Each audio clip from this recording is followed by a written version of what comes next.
Welcome, everyone. It's a great pleasure to see you here.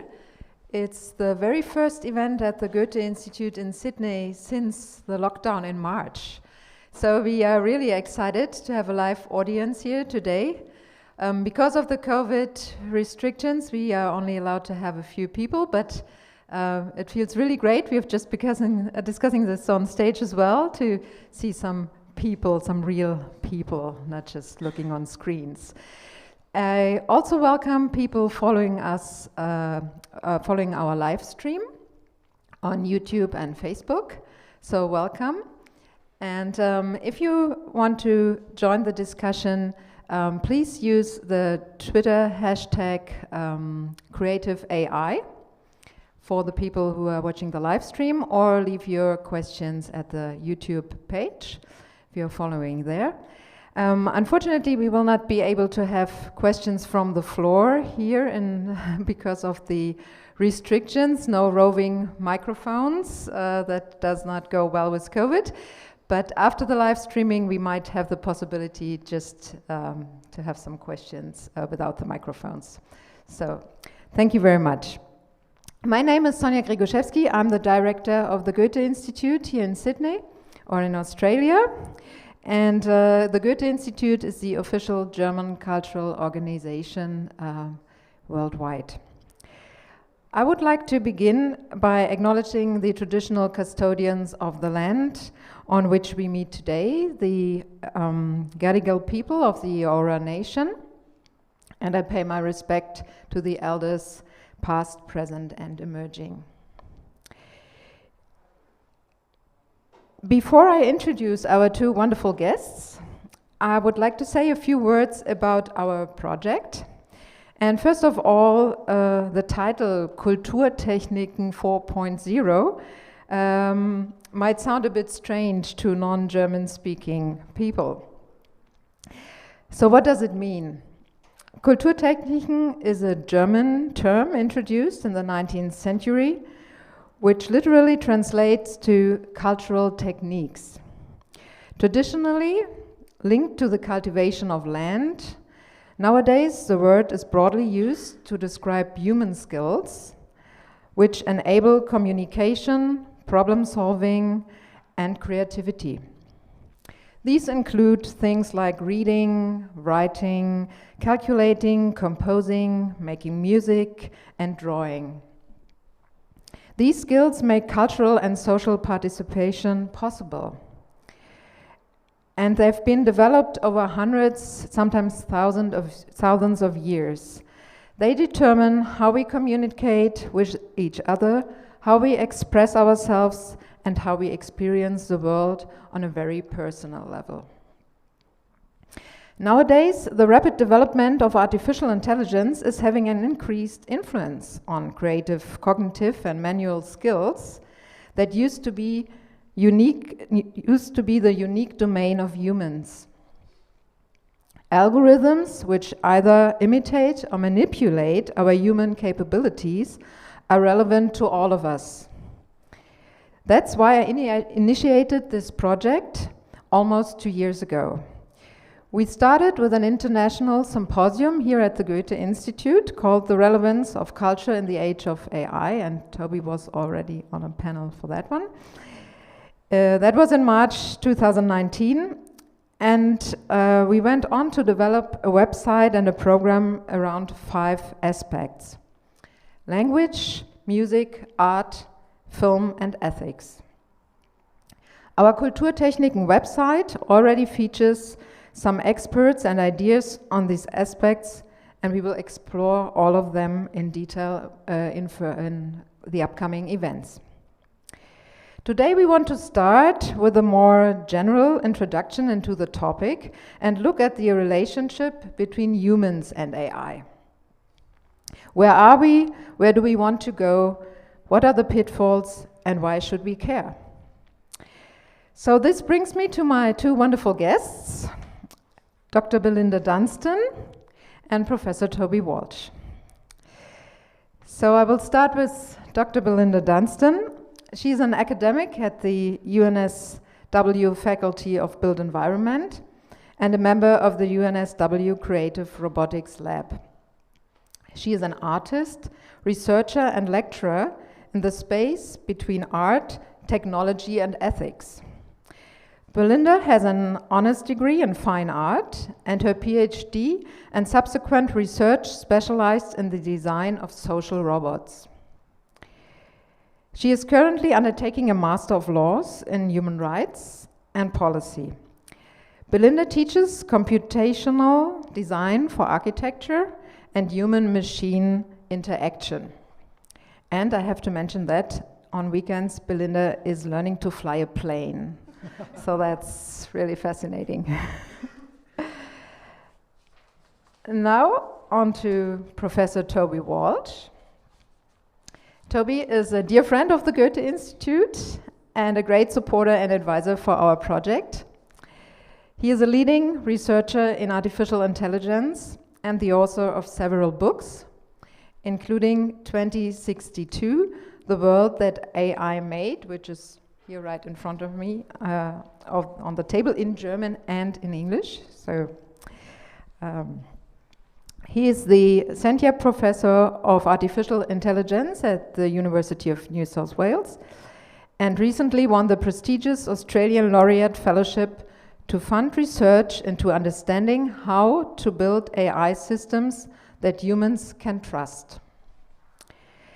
He also won the prestigious Humboldt Research Award and held research positions all over Europe, including at Technische Universität in Berlin.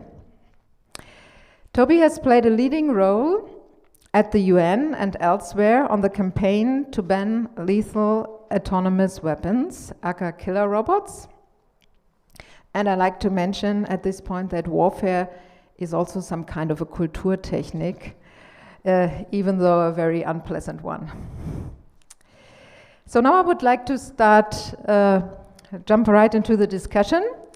And I would like to start with Toby, because Toby, just like I just mentioned, you wrote your book, 2062, The World That AI Made.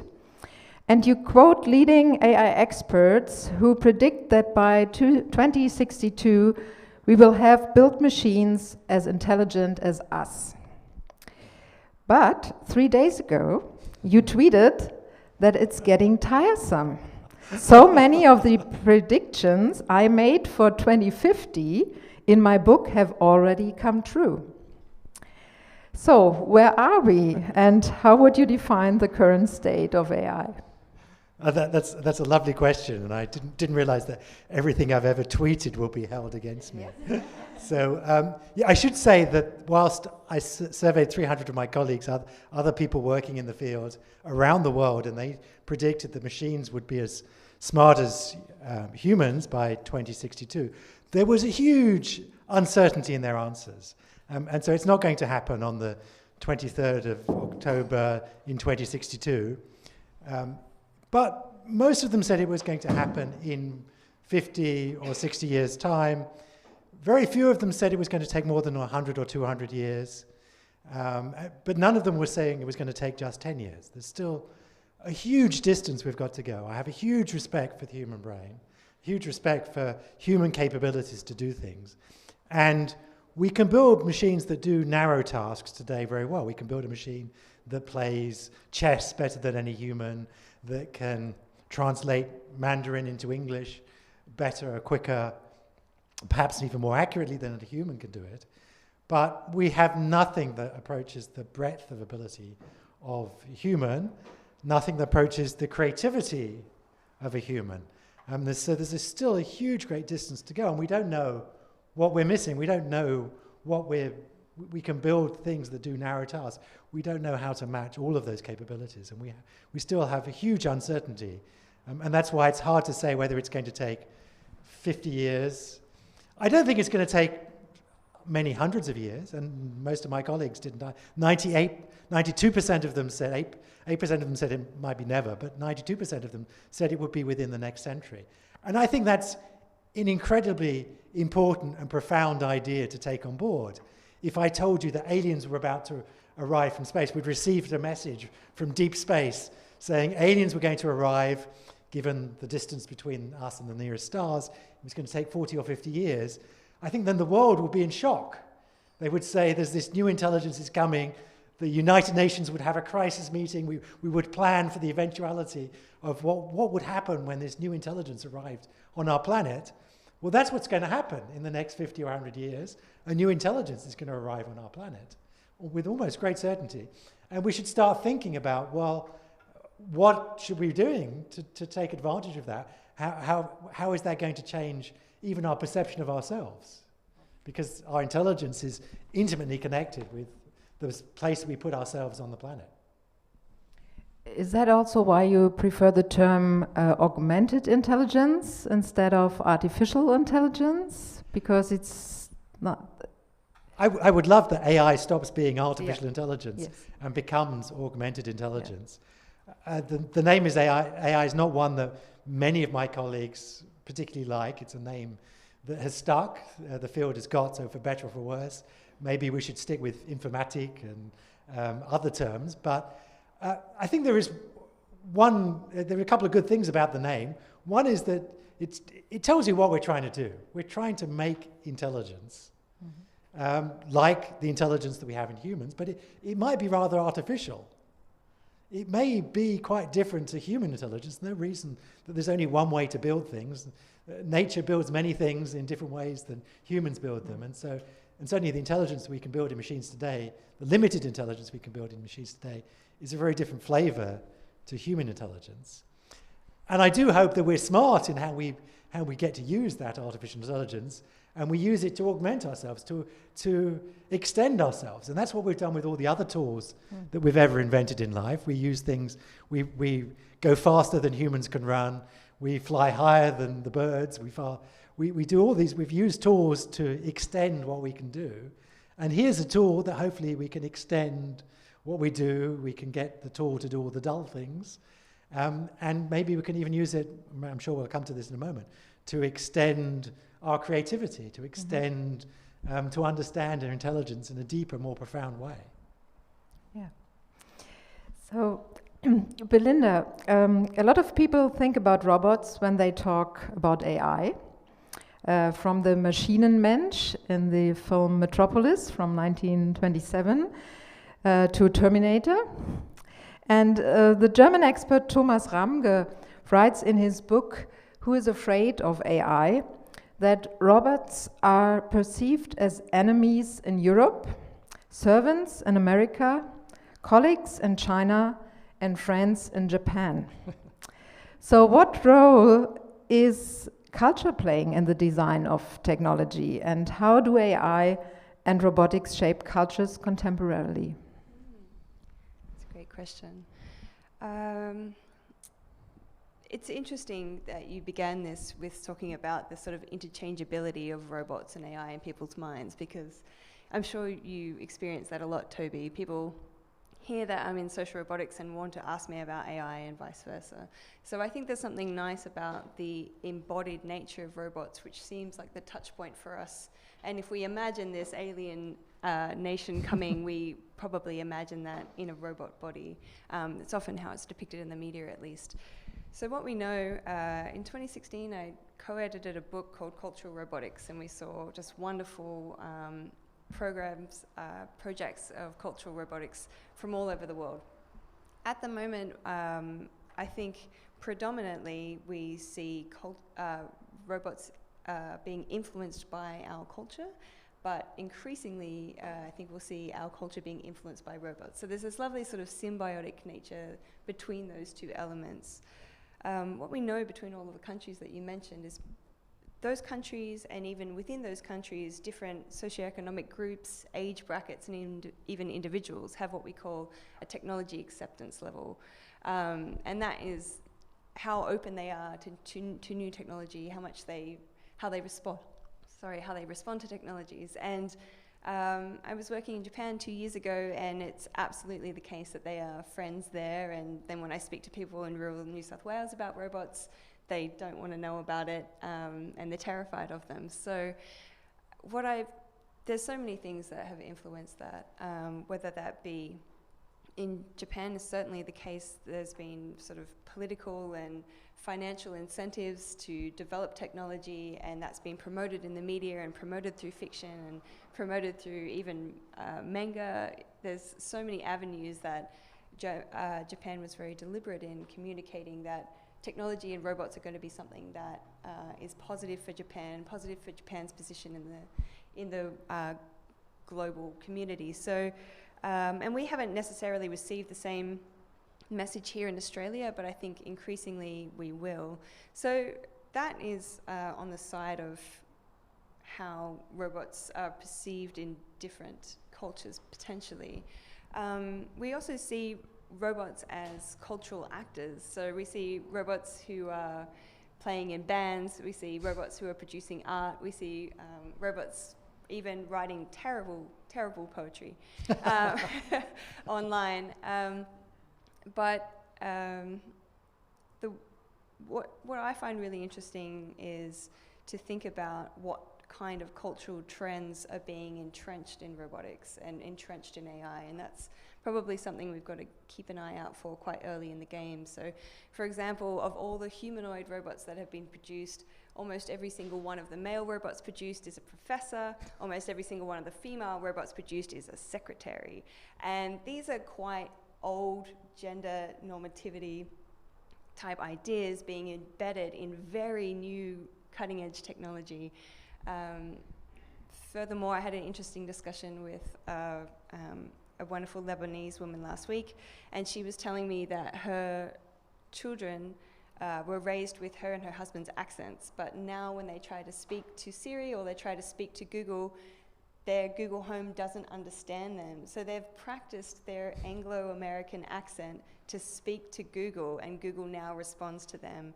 And so they've started changing the way that they speak in their household because it's not being validated by the technology that they're really interested in. So that, for me, raises concerns about homogenization of cultures in technology.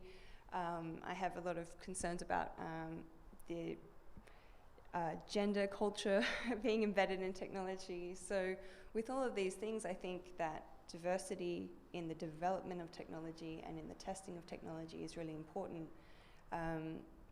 So that's kind of one aspect of culture that I find to be interesting. That connection between robots and AI and intelligence is one that I mean, there's a cultural connection there, but there also may be a profound technological one, which is there was a theory that was quite popular some years back, perhaps not so popular now, which was that you couldn't build intelligence that was disembodied. That intelligence actually only arises because you're out in the real world, interacting with the real world. And just as if we brought up a child and locked them in a room and isolated them from all the rich experience of the real world, they wouldn't grow to be very intelligent. They wouldn't learn language and all of those things that we can't, perhaps we'll never build true artificial intelligence if it's disembodied, is not actually out there in the real world being an active participant in our society. That embodiment comes with all of those cultural questions as well, because to sort of be an actor in the world is to exert culture. If we think about culture more broadly than just food, culture is idiosyncrasies, it's bodily expression, it's all of these minutiae of what makes a person and their people the way they are. So I think it's interesting, once something gets a body, it's almost instantly become some kind of cultural expression. But it is a strange desire to build a humanoid robot. I mean, so many human form robots.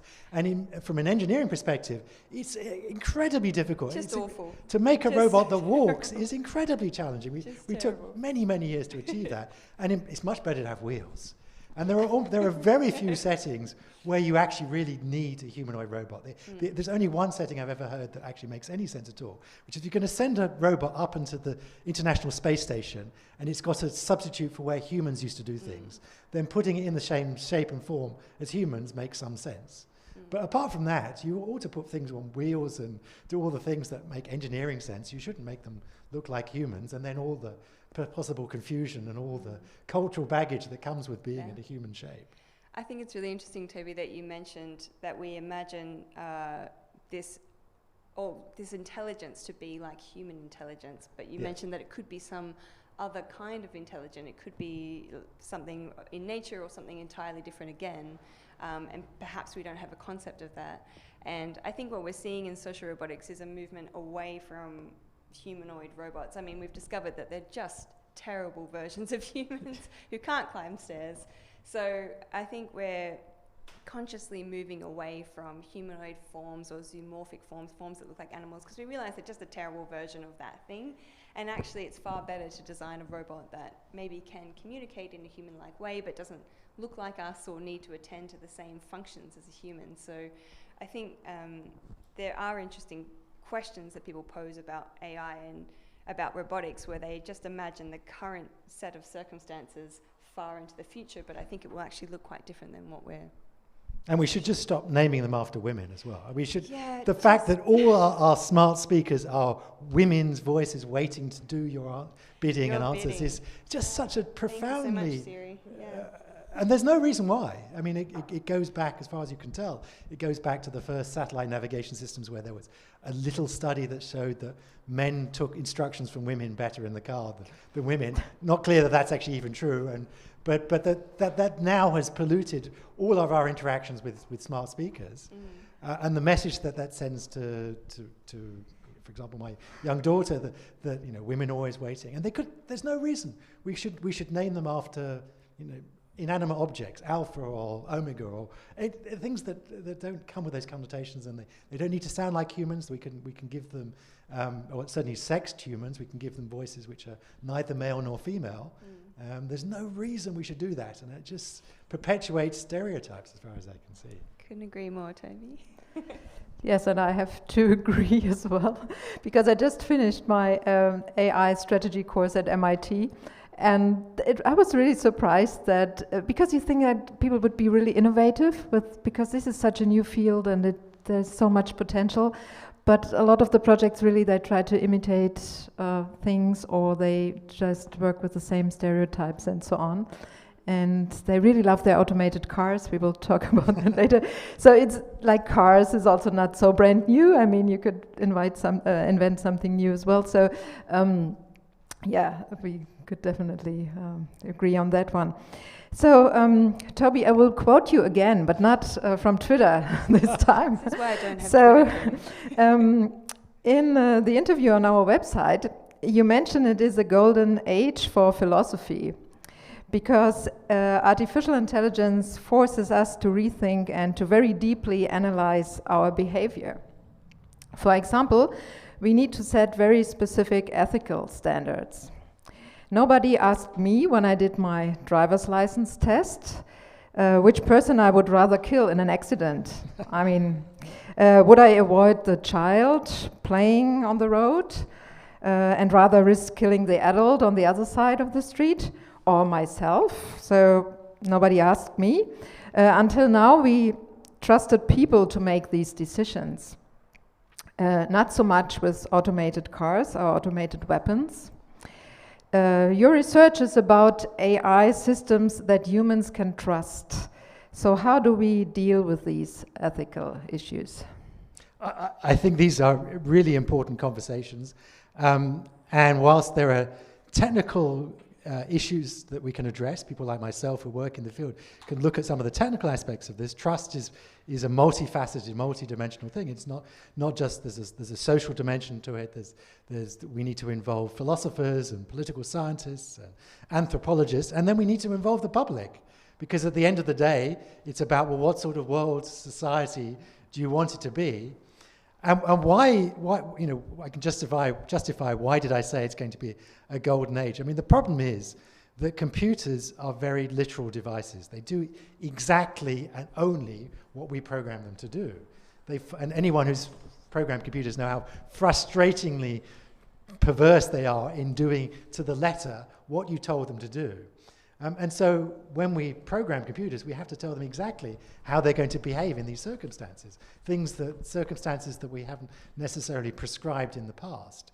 And so that's why it's got to be. And so these are questions that, whilst society has had them in the past, we've always been driving cars and facing the prospect of these things, we've never had to be so prescriptive as to do that. And that requires us to really think very carefully and precisely, so we can program machines to do them, what the answers to these questions are. And they're deep questions that go to the heart of our society. How do we value young people over old people? How do we treat people equitably? How do we make sure that decisions are not racist or sexist or ageist, all the things that we've been struggling with for hundreds of years?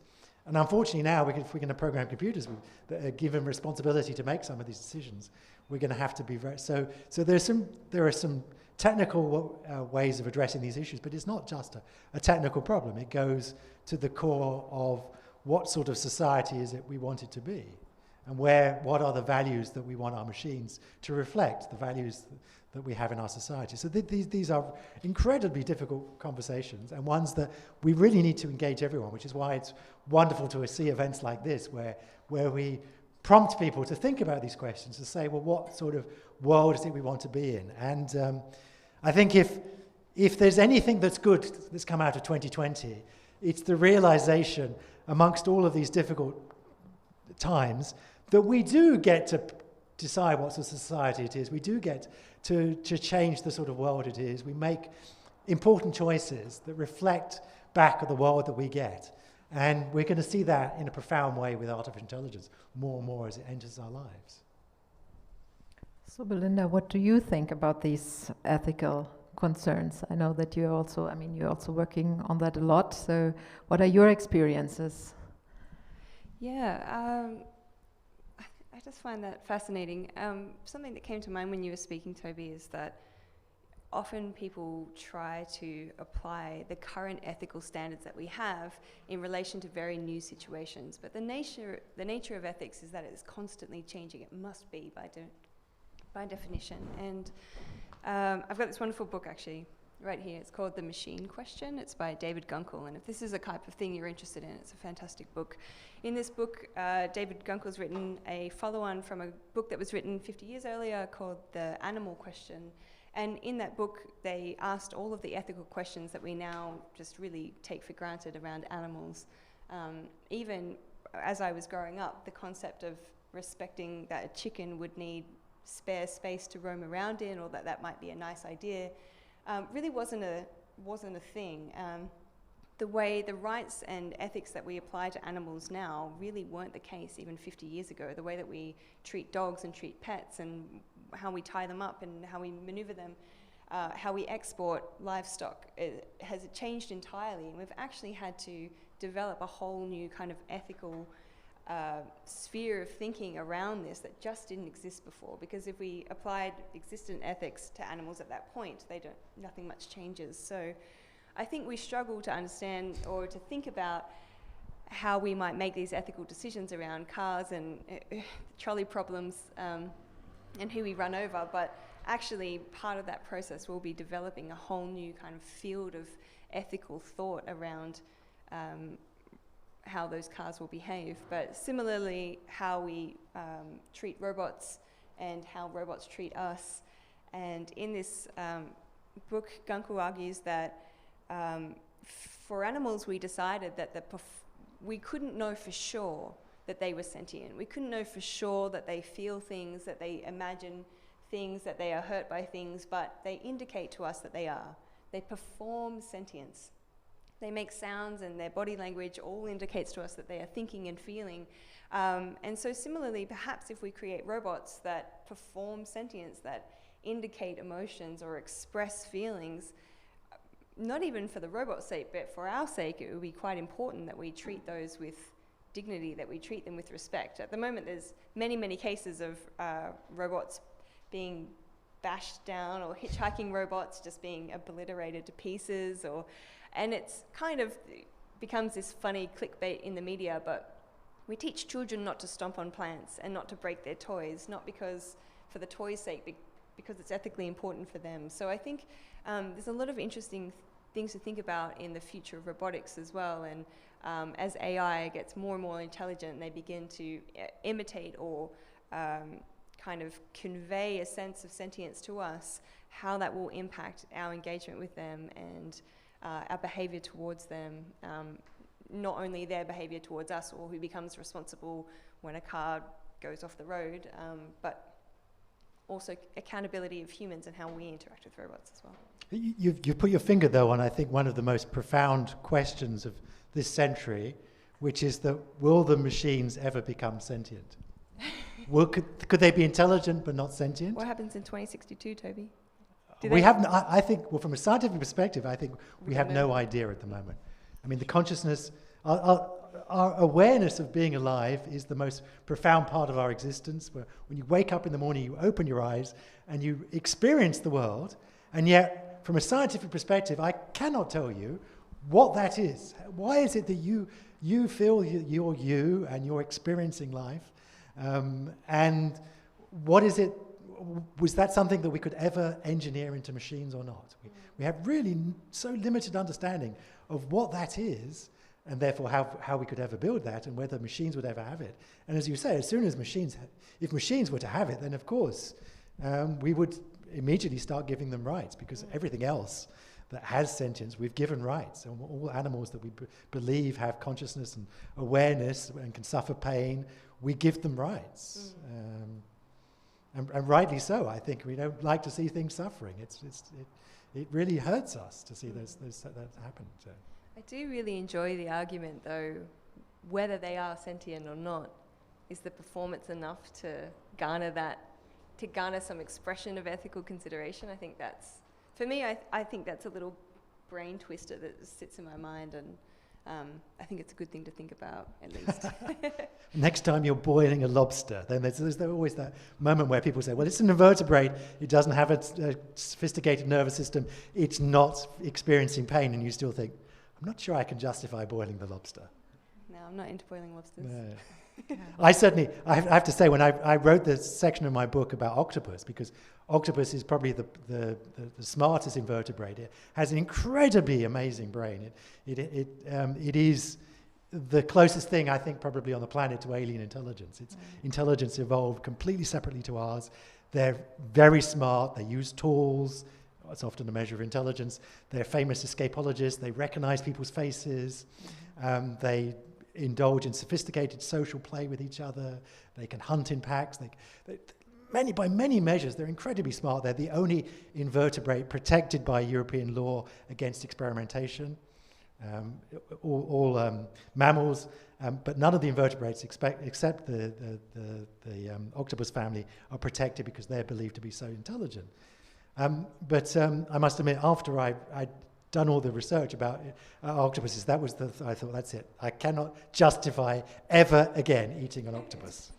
No, there's a wonderful book called The Soul of the Octopus. Yes. And in that book, she even says that it can, the octopus that touches her skin and can sense that she's been in pain earlier that day. She kicked her foot on the way to the tank, and it can feel the kind of tension in her body, and that it detected at one point that she was pregnant. Like the sensory capacity of an octopus is incredible, and certainly no more octopus barbecue for me after that. Yeah, and since 2020 has been such a disheartening time, if you want an heartening story, go to Netflix and watch The Octopus Teacher.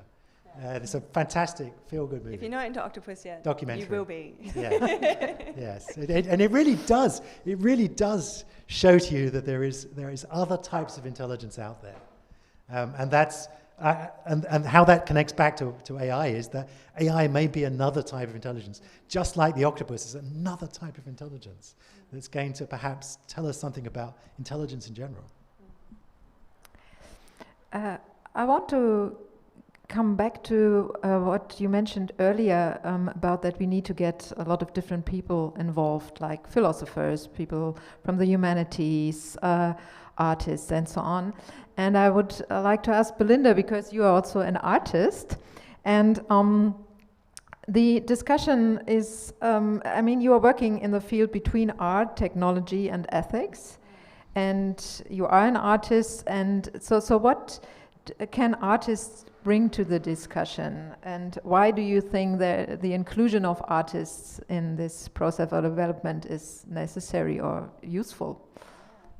Absolutely essential, I think I would say. it's interesting, before we were talking about embodiment as kind of a clear touch point for intelligence, and artists have been thinking about embodiment and interaction for so many years. Before computation, before robotics, before AI, through sculpture we thought about proximity and scale and form and interaction, and so many artists have studied that in so many different ways. So I think that artists bring that sensitivity to interaction with embodied form, to thinking about the expression of emotion, the capturing of emotion. I mean, in robotics, this is such a hot topic, talking about how do we express emotion, how do we convey emotional affect, how do we forge interaction, and this is these topics are things that artists have been thinking about for such a long time. So they bring such a wealth of knowledge to the conversation on embodiment and particularly on affect and emotional expression. But interestingly, during my PhD research, I looked at the work of the Italian futurists working between 1900 and 1914, and the types of sculptures that they made them are incredibly similar, and I sort of put all of these images side by side, and the sculptural forms that they found for these futuristic humans were so similar to the robotic forms and the conceptions of what a futuristic aesthetic would be like. 120 years later, now in the future, it's almost identical. The futuristic dog, the sculpture of a dog that they created is the exact same dog that Sony brought out in 2005, the exact same form, the same conical, elongated snout, this kind of smooth form. I mean, they thought about projections of the future and tried to decide what that would be like and speculate about the future through form 100 years earlier, and we're still imitating it now. So I think a lot of what we're talking about is imagining a future and then critically engaging with that and taking action now. And I think a lot of what artists do is about speculating about potential futures and critiquing something that may happen or an eventuation down the line, or critiquing even contemporary practice by making an embodied form or making even a two-dimensional form. So I think that not only do they bring all of that material knowledge and affective knowledge, but also this critical engagement with the future, both aesthetically and theoretically, conceptually. You can only build a future that you can imagine. And I mean, I have to say, so many of my colleagues read too much science fiction when we were young. And so we're building that future that those authors filled our minds with when we were young people. And it's quite a narrow aesthetic. It is, unfortunately, yes. Yeah, that is concerning in its own right. Yeah. So, I mean, no pressure on artists or science fiction authors or whoever, but the futures that the artists imagine are the futures that boring engineers like myself go off and build. And Sonia, I think you mentioned that even in your MIT program at the moment, all of the projects they're imagining are based on what already exists in the world, and it's usually just a bit worse version of that thing. So I think that the wonderful skills and imagination that artists have to picture this future is so essential, to come up with something that doesn't just poorly replicate what we currently have or further entrench some of the worst elements of our cultural gender biases into this potential future. And there's one other aspect, and I'd love to hear your thoughts on this, which is, one of the most exciting, challenging parts of our intellectual lives is our creativity. And so, there is a part of AI, computational creativity, which is trying to say, well, could we get machines to do those things? Could we use them to augment our ability to create? And what do we learn about being creative ourselves from trying to get machines to do the same things? I think right in the last sentence, you touched on the nicest thing about that. I think for me, what's exciting about the future of creative practice in artificial intelligence is not to, once again, have machines perform art or perform creative expression to the same extent as humans, but for what I'm seeing in most of my research is collaborative creation. So something that artists often do is learn from the materials. So they begin to experiment, and the material informs their practice. Sometimes the clay will show them what to do almost, or the nature of the paint will lead the rest of the painting. So there's something about this kind of beautiful dialogue between the materiality and what the artist produces. And what we see now through machinic expression, even in a CNC machine or a laser cutter moving or a robotic arm, that in the materiality of what it does and what it produces, that's feeding back to artists already, and they're sort of capturing that and responding to that. So I think there's this sort of an informing nature of these new practices and materials that are emerging from robotic and AI technology that are informing practice and shaping new practices and giving artists ideas, rather than can't wait to make a robotic artist that's just as good as human artists. I think that in the way that any new material does almost produce a whole new genre of art or a whole new method of working, I think these technologies offer a whole new way of approaching practice, and that kind of dialogue between the material and the artist can happen there. I should mention one feel-good story from 2020, which is that Australia won the Eurovision Song Contest. So my friends at Uncanny Valley, Eurovision Song Contest was of course cancelled because of COVID, but they had an online version where they actually got AI programs to write songs and perform them. And Australia, because we have such a love for Eurovision, we were allowed to compete as well in this first machine Eurovision Song Contest. And an Australian team, and my friends at Uncanny Valley, used an AI that worked with them in a collaborative way to synthesize. They took in other songs, and it's a wonderful song that features koalas that won the first machine AI Eurovision Song Contest, which was it was a collaboration. And then this is why they succeeded, was because it was a collaboration between their creativity and the machines. That is exciting news. Yeah, no, that was really a lot of fun also to hear all the different songs and so on. Yeah. I would like to further explore this connection with Kulturtechniken, and because Toby, you said that we are probably the last generation that knows how to read a map, because we outsource that to machines, not looking at maps, not remembering things, and just relying on devices will change us. So I think that's true for other skills like handwriting, learning a foreign language, or playing an instrument. So will our brains learn and adapt fast enough to deal with these changes, or will we just get dumber as machines get smarter? That's a lovely question. Again, everything I've ever said is going to be quoted back to me, so I have to be careful what I say. There's a lovely essay by Neil Postman about the lessons we learn from technological change. And he says one of the 5 lessons is you have to ask yourself, what does the technology give you and what does it take away? Because technologies always give you things and they also take other things away. And we've always seen that. So thousands of years ago, when we invented writing, we lost something. We lost the oral tradition. We used to sit around the fire, learn stories and pass them down. And we lost that tradition. We don't memorize long stories and pass them down from person to person. But we got something back in that time. We got back something, actually, I think we got a very good deal that time. We got back literature that crosses time and space. We got the works of Goethe, we got the works of Shakespeare, Wordsworth. We got fantastic stories that cross cultures and time and space. So I think we got a very good deal there. But you're right, that if we give things up, it will change us, and it literally will physically change us. So the fact that we don't do map reading anymore will physically change you. We know from experiments with people who do the knowledge, that the taxi drivers in London who have to spend a year studying the roads and learning the roads of London, it physically changes the size of the brain. The posterior hippocampus gets larger, physically larger in taxi drivers.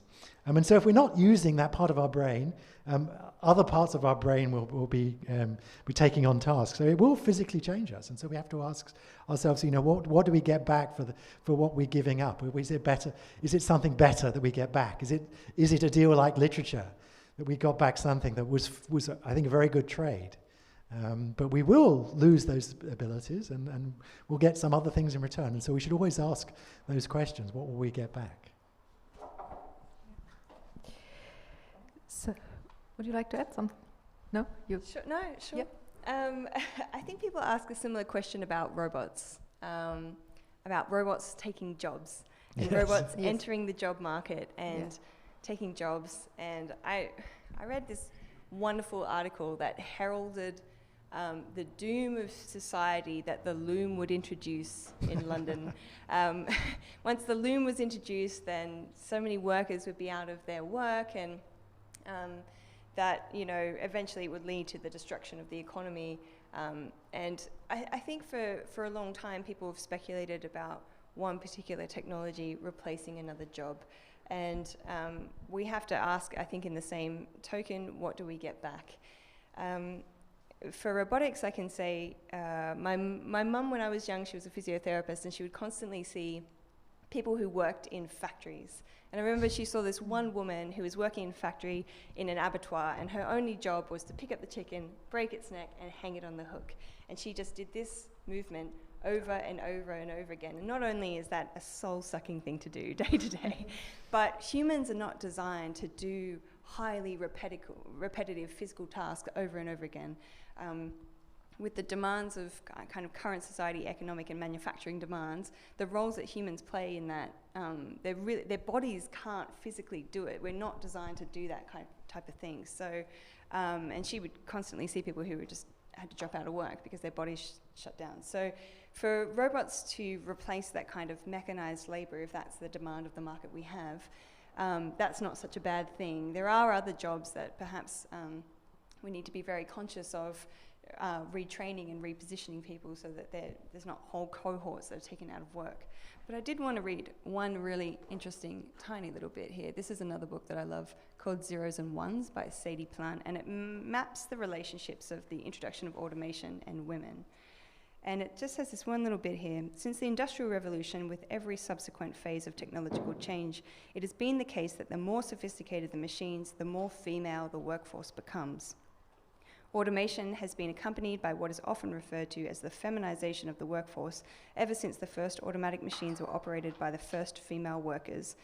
She goes on to detail how for so long men were in the position of being the author and the woman would be the typer. The man was the tailor, the woman would be the seamstress, and these sort of behind the scenes automated labor work were occupied by women, and then men could be in these positions that were more at the forefront. And with the introduction of automation, there has been a direct correlation in the upward mobility and occupation of women in the workforce. So I think it's really important to be, I mean, the media likes to perpetuate a message around the replacement of robots taking our jobs, but actually that's also correlates with the introduction of women into the workforce, and particularly into these more dominant or autonomous roles. So I think with all of these things, as you say, Toby, there's something given and there's something taken away, and there's quite a complex message around all of those things, and I think often we only hear one side of it.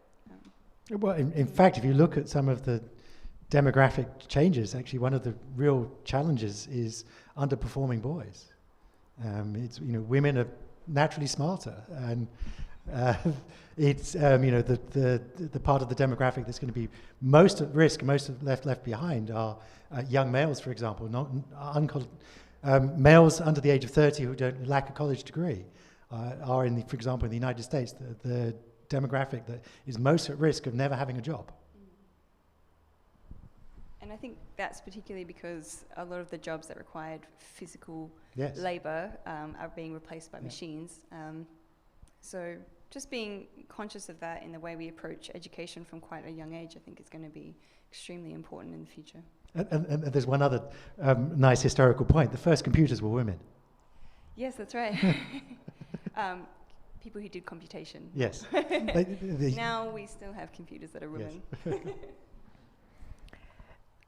What I always find very kind of shocking in a way is that what people tell us about artificial intelligence that but it's behind what they call artificial intelligence. There's a lot of jobs which are really horrible, like the data janitors who sit there and so for the search engines and Amazon and so on, and they have to check like pictures, like if there's some horrible murders, whatever, pornography and things like that.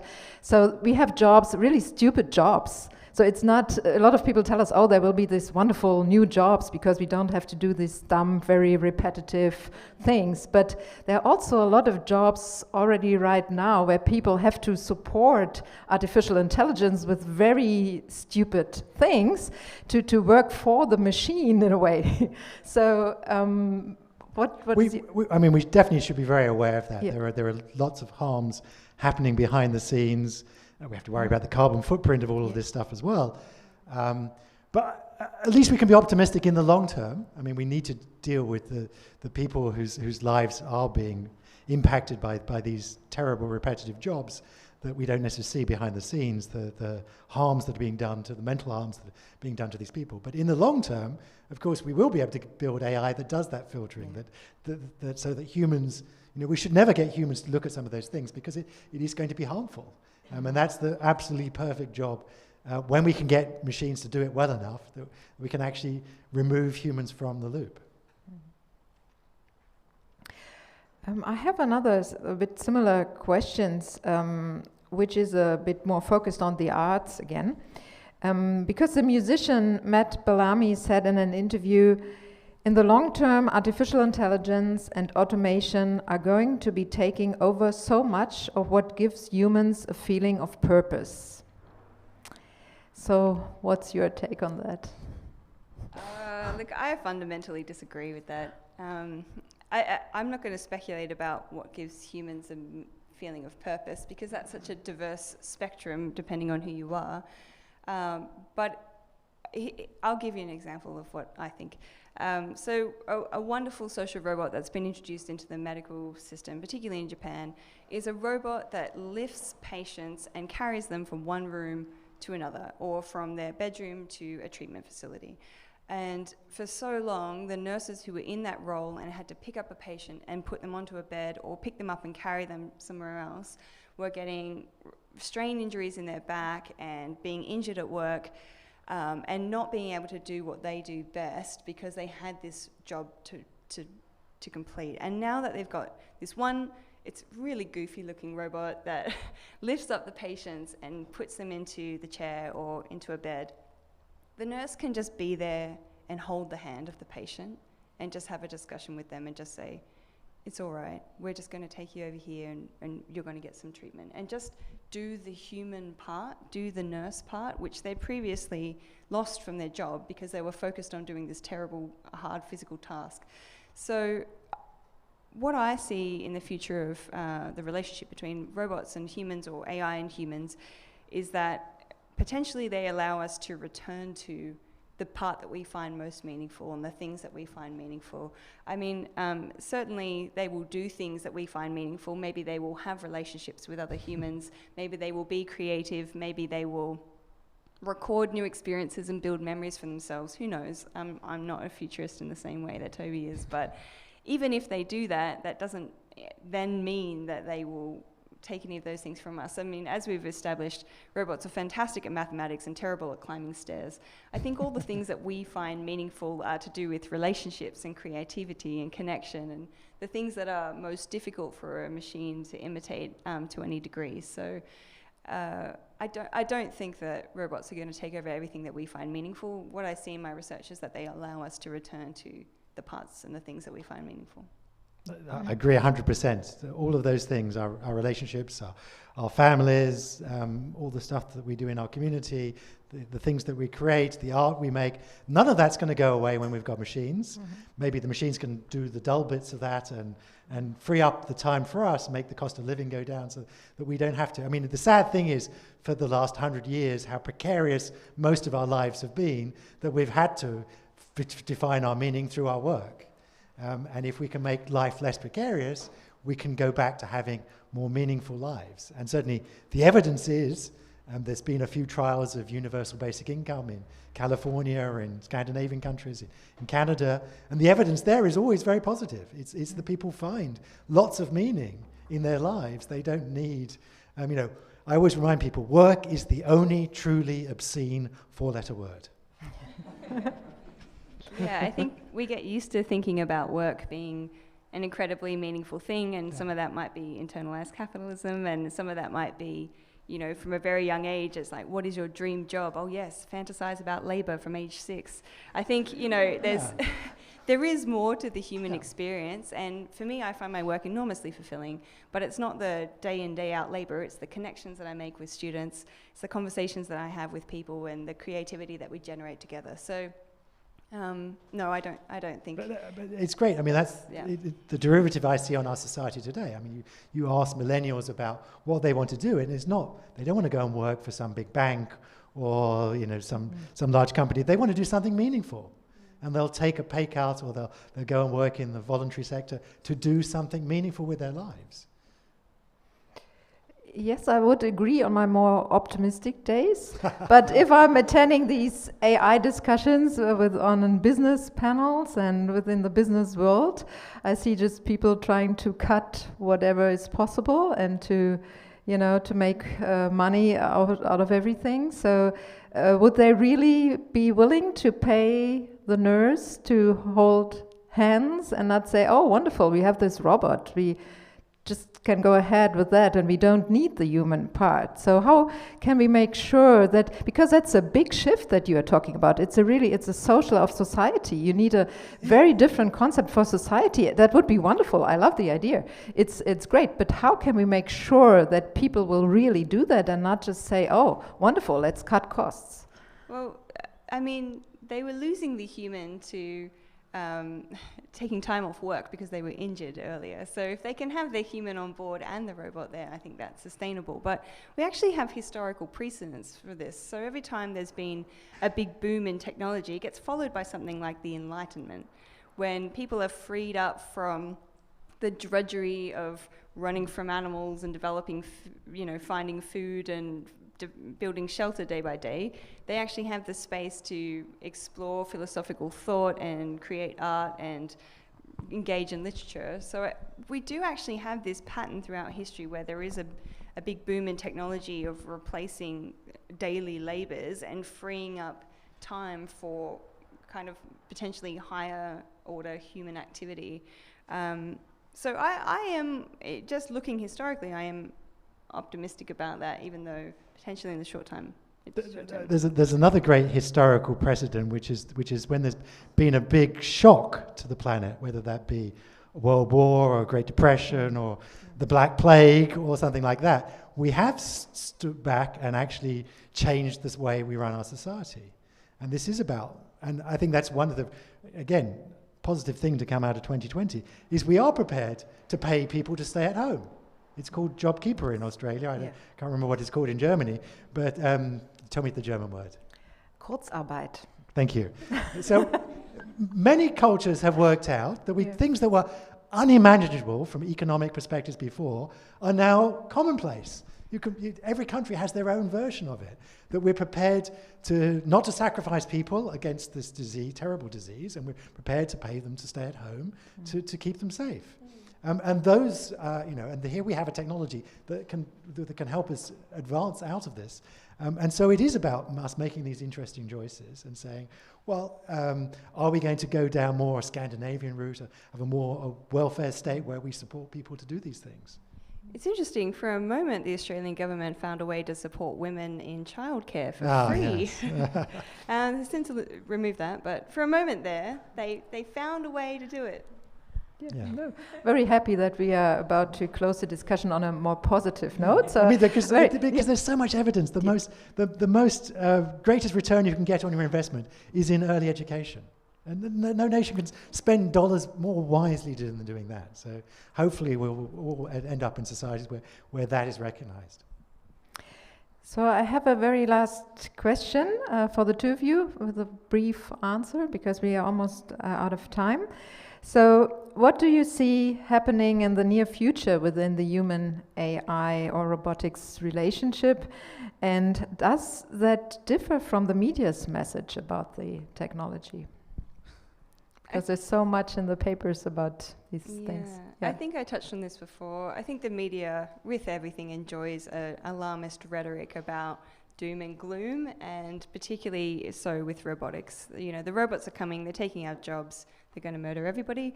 I hope people realize that they're there to do the 4Ds, the dirty, the dull, the difficult, and the dangerous, and give us back the most valuable thing that we have, more valuable than anything else on the planet, which is time.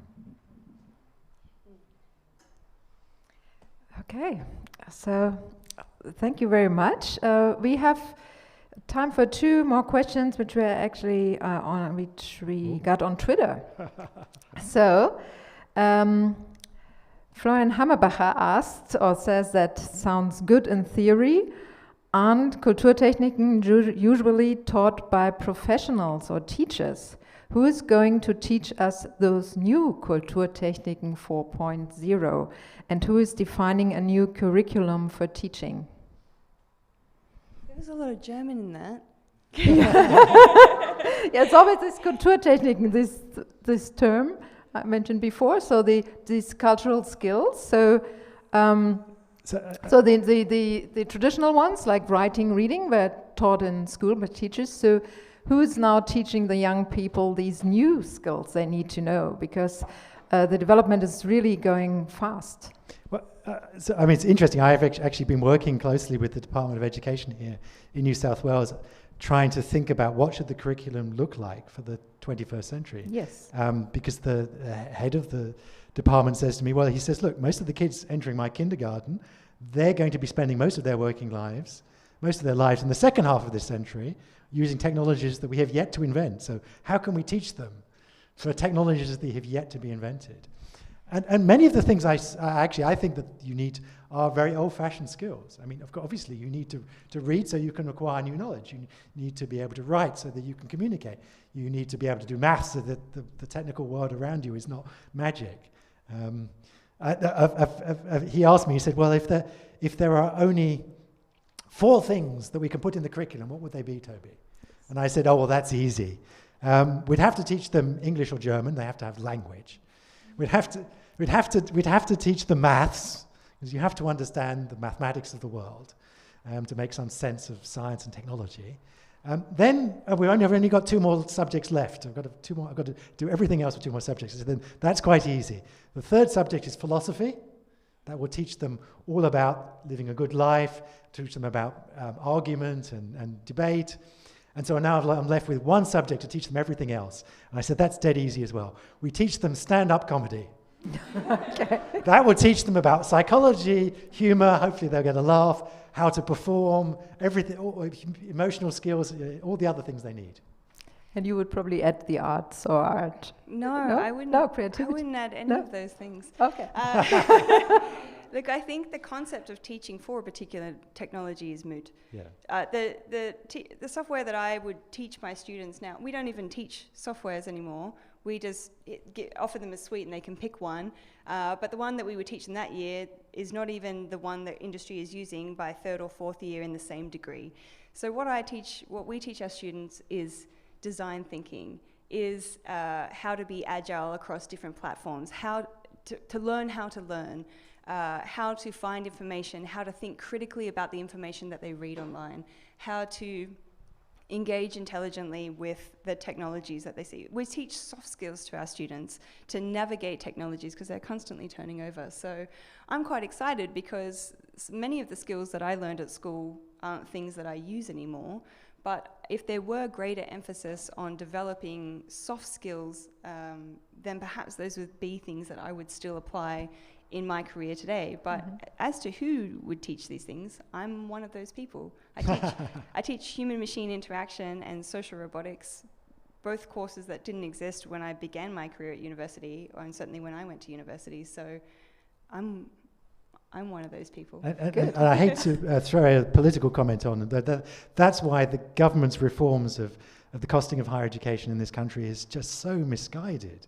the humanities, which teach you all these soft skills, are the things that they're making prohibitively expensive to go to university to. Yeah, and they're the things that are going to drive innovation in STEM research. Yes. So couldn't agree with more.